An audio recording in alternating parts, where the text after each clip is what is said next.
આપની પરમિશન હોય તો મારા બે શબ્દો કહેવા છે. કોંથોળની દીપો માટે કહેવા છે, ગમનભાઈ ભુવાજી માટે કહેવા છે. હું આજ મેળાવડો ભેગો થયો છે એટલે કહેવા માંગુ છું.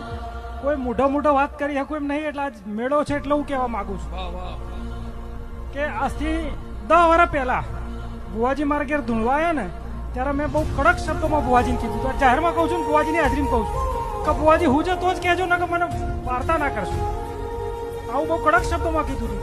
અને કડક શબ્દોથી મારી દીપો એટલી જાગૃત થઈ કે ના પૂછો વાત. મેં પોણી માજુન માતાએ દૂધ આલ્યું, મેં બાજરી માજીને માતાએ મને હોનું આલ્યું, મેં હોનું માજીને માતાએ મને અમૃત આલ્યું. માતાએ હલવામાં કંઈ બાકી મને રાખ્યું નથી. ભુવાજીએ મારા માટે એટલી મજૂરી કરી છે અને આ ટેબલીના દેવો એટલા માટે મારા માટે એટલી મજૂરી કરી છે. કદાચ એના માટે મારી પાસે શબ્દોય નથી.